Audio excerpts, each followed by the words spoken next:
အားလုံးပဲမင်္ဂလာပါဒီနေ့admin ဆက်ပါတဲမှာ data ထည့်တာတို့ offline ထည့်တာတို့ဒီမဲ့ offline ထည့်တာဆိုလုံးဝအဆင်မပြေတဲ့ဟာပေါ့နော်ဒီမှာတော့စမ်းအနေနဲ့ထားတာပေါ့ဒီမဲ့ offline ထည့်ရလေးပါဟုတ်ပြီဒီ offline ထည့်တဲ့နေရာမှာဒီမဲ့ဒီလိုမျိုး commission with အတားလေးတင်မှာ operation complete with အတားလေးခုလိုမျိုးပြန်မလားမရတဲ့ဟာတွေကိုဒီရှေ့စုကားနဲ့ဘယ်လိုလုပ်ရမလဲဆိုတာချက်ရှင်းပြပေးမယ်ပေါ့နော်ခုလက်ရှိ admin ကြည့်ပါ admin လည်းခုအဲ့လိုမျိုးဖြစ်နေအောင်မရဘူးပေါ့နော်လုံးဝ off your data ကိုနှစ်ခုလုံးလုံးဝထည့်လို့မရဘူးဟုတ်ပြီအဲ့ဆိုဘယ်လိုလုပ်ရမလဲခုလက်ရှိဒီစာစစ်ပါကိုတစ်ချက်ထည့်လိုက်ပါနော်လက်ရှိစာစစ်ပါကိုချက်ထည့်လိုက်ပေါ့ဟိုထပ်ပြီဆိုဒီမဲ့ရှေ့စုကူတဲ့တစ်ချက်ဝင်ပါနော်ဒီရှေ့စုကူတဲ့ကိုချက်ဝင်ပါဟုတ်ပြီဒီမဲ့ဝင်ပြီးလို့ရှင်ပထမဆုံးဒီမဲ့ pairing ဆိုတာလေးကိုရှိရယ် pairing ဆိုတာလေးကိုချက်နေပါ pairing ဆိုတာနေပြီးဆိုလို့ရှိရင်ဒီမဲ့ notification automation ဆိုတာလေးကိုချက်နေပါနေပြီးဒီမဲ့ show notification ဆိုတာချက်နေပါဟုတ်ပြီအဲ့ဆိုထွက်လိုက်ထွက်ပြီးဒီမဲ့ development automation ဆိုတာရှိရယ်ဒါ development automation ကိုတိုင်းအောင်လို့တကယ်လို့ဒီဟာ development automation ကိုဖွင့်ရသေးဘူးဆိုလို့ရှိရင်ဘယ်လိုဖွင့်ရမလဲချက်ပြပေးမှာပေါ့နော်ဒီမဲ့မီရဆို my device ပေါ့နော် my device ထဲဝင်ပြီးရင်တင်တဲ့ information space ဆိုတာတွေဝင်ပေါ့ဝင်ပြီးဒီမဲ့ version ရှိရ OS version Android version ဒီဟာလေးကို9ချိန်လောက်နှိပ်လိုက်ပေါ့နော်9ချိန်လောက်နှိပ်လိုက်ပြီဆိုခုနကအမင်းကြားတဲ့ဒီမဲ့ development automation နဲ့ automation ကပွင့်သွားမှာနော် automation ကစတော့ဒီတိုင်းမပွင့်ဘူးခုအမင်းကြားတဲ့ဒီမဲ့ဒီနားလေးမှာ OS version လို့နောက်ပြတက်ပေါ့နော် menu မဲ့MIUI version လို့ပါတော့အကုန်လုံးတူတူပဲနော်ဒီဟာလေး9ချက်နေရမှာအမင်းကဖွင့်ပြီးသားမလို့မကြားဘူးတော့ဘူးနော်ငါကောင်တော့တကယ်တော့ဖွင့်ရသေးဘူးဆိုရင်အဲ့လေးကိုသွားပြီးဖွင့်ရပါတော့ဟုတ်ပြီအဲ့ဆိုရင်ဒီမှာရှေ့စုကူတဲ့ဝင်ပေါ့ဒါမှမဟုတ် audition ကိုဒီတိုင်းကိုတိုက်ရမှာပါတိုက်ရပါလို့ရှိရင်ဖွင့်ရမယ့် setting တွေကိုချက် admin ရှင်းကြမယ်ပေါ့နော်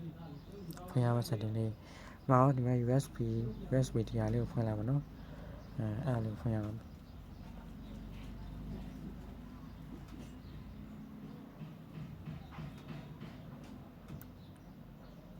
ဒီ USB ဆိုတာလေးကိုချက်ဖွင့်လိုက်ပါနော်ဒါပထမဆုံးဟာလေးပေါ့နော် USB နော်ဒီ package ဆိုတာလေးကိုချက်နေတယ်ဒီ package ဆိုတာချက်နေလိုက်ဖွင့်ပြီးရင်ဒီမဲ့ install PI USB ဆိုတာလေးကိုရှိရပါတော့ဒီကောင်လေးကိုဖွင့်လိုက်ရတယ်ဒီကောင်လေးဖွင့်လို့ရှိရင်တကယ်လို့ဒီကောင်လေးဖွင့်မယ်ဆိုလို့ရှိရင်မီအကောင့်ရှိဖို့လိုရနော်မဖွင့်လည်းရပါတယ်ဒီတိုင်းထားလိုက်ပါတော့ဖွင့်ရမယ့်ဟာရဒီအောက်ကဟာလေးဖွင့်ရမယ်ဟုတ်ပြီဒီအောက်ကလေးဖွင့်ဖို့ဆိုဒီလိုလေးပေါ်လာတာပေါ့ next step ဆိုတာလေး next နောက်တစ်ခါဒါ3ခါလောက်ပါမယ်နော်နောက်တစ်ခါဟုတ်ပြီဒါလောင်းနဲ့နောက်တစ်ခါအဲ့ဆိုပွင့်သွားတယ်ဒီအောက်ကဟာလေးပွင့်မယ်အဲ့ဆိုနားလည်ပြီးထင်တယ်နော်ပထမဖွင့်ရမယ့် setting ကဒီပေါ်ဆုံးက USB device ဆိုတာလေးကိုချက်ဖွင့်ရမယ်နောက်ကြဒီမဲ့ USB device security stick ဆိုတာလေးဖွင့်ရမယ်နော်ဒီအောက်ကဟာနော် authorization ဆိုတာလေးတိုင်းအောက်ဆိုတဲ့ခြားလေးကိုချက်ဖွင့်ပေးရပါမယ်ဟုတ်ပြီအဲ့ဆိုရင်ဒီ setting လေး3ခုဖွင့်ပြီးဆိုလို့ရှိရင်ဒီမဲ့wireless device ဆိုတာလေးချက်နေပါနော် device ဆိုတာလေးချက်နေပြီပါဟုတ်ပြီ device ဆိုတာချက်နေပြီးရှင်အောက်က pair device with pairing code ဆိုတာလေးရှိတယ်ဒါလေးပေါ့နော်ဒီ code လေးမှာတော့တစ်ခါဆုံး code လေးပြီးမှာပေါ့နော်အဲ့တစ်ခါဆုံး code လေးနဲ့ကိုကရှေ့စုကူsoftware နဲ့ချိန်ပြီးတော့မှာပထမဆုံးဒီမဲ့24846ပေါ့အပေါ်မှာ notification ဆွဲလိုက်ပေါ့ဆွဲလိုက်ပြီးဖိနေလိုက်အဲ့လေးမှားမယ်နော်တခြားလေးအဲ့လေးတခြားလေးမှားမယ်နော်ဒီမဲ့တရားလေးကိုဒီမဲ့ရှေ့စုကူဆွဲဟာလေး notification ရှိအဲ့လေးကိုတခြားဖိလိုက်ဖိပြီးanna pairing code ဆွဲတာလို့ရှိရင်ဒီမှာထည့်ရမှာပေါ့နော်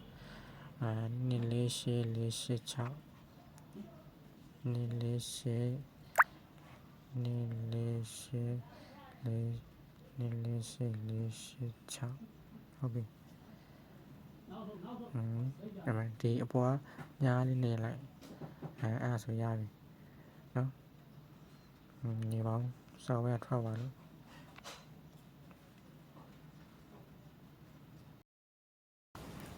စော်ရင်ကောင်တော့ခုနစော်ဝဲတွေကထွက်ပါလို့ပေါ့နော်ဟိုတစ်ခါဒီနေရာမှာပြန်ပြီးကြမှာပေါ့နော် မဲကော်လေး393939ဟ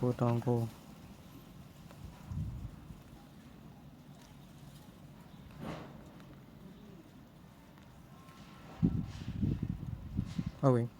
ဒီမဲ့ဆိုရင် you can start တဲ့ Shizuko service now နဲ့အဲ့ဒါလေးပေါအောင်ရှင်ရပြီပေါ့နော်ဒီမဲ့လဲ Shizuko ကချိန်သွားပြီပေါ့နော်ချိန်သွားပြီဆိုရပြီပြန်ထပ်လိုက်လို့ရပြီပေါ့နော်ချိန်သွားပြီပြန်ထပ်လိုက်လို့ရပြီ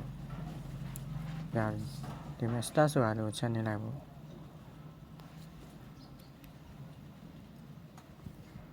ရပြီအဲ့ဆိုဒီမဲ့ချိန်သွားပြီပေါ့နော် software လည်းချိန်သွားပြီဒီမဲ့လေး software လည်းချိန်သွားပါပြီနော်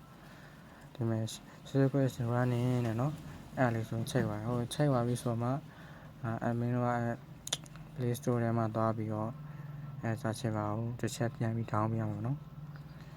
စာချစ်ပါဦးချက်ပြန်ပြီးထောင်းပေးလိုက်ပေါ့